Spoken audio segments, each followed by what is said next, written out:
خطر دو هند بن عتبة حمزة تحت إن بوشتو ديتر بوغ بوشتو يال ديتر بوغ بوش ديتر دات هند بن عتبة حمزة ضعف دي إن دات قضية وحشي وين ما خأر حمزة وينك وحشي و وحشي سأله هولات بغدع الله أن أقول دق يش واستقوينا شا حمزة دوقز صودع بوصو ديني وين جودعها هولات بغدع أقول الله أن سويش واستقوينا شا مسلمة الكذاب بوقز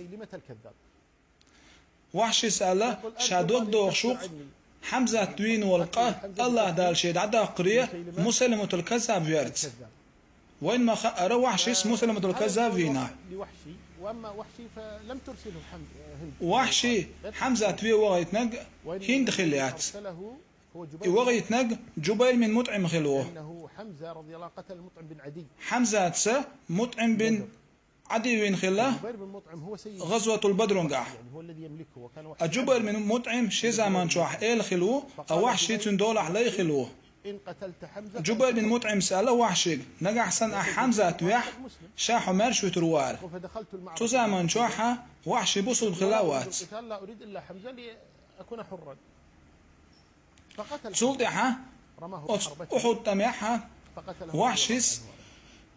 حمزة توينا النبي صلى الله عليه وسلم إذا سلطي عبوصل دينيوين بيامر تبين شغناحة بيامر وحشي قول شلق هاي وحشي شين يحدع شين قوتشي وعمخا حارحو حشين قايتشا حمزة توردقا دوغي شين خيل شو كل يول شينال بيامر عليه الصلاة والسلام وحشي خاتنا خلا حمزة توير كيف كوت شين ديتال ديتنا خلتو انه اسلم الان لما قتل حمزة كان كافرا فلما اسلم انتهى الامر ولكن قال لا تريني وجهك خيل شي ادمه وغوشي شي تسقر خا بيحكي هم دات وغوشي الحغل يلور سخيل تشحن ثم قلت له لا تريني وجهك حتى لو تاب حتى لو قبلت توبتهم ليس في شيء دلحت توب الله دا قبل دين خلا خلا ان رجلا جاء الى عمر وهذا عمر بن الخطاب وتسقون وين خلا عمري وش وينول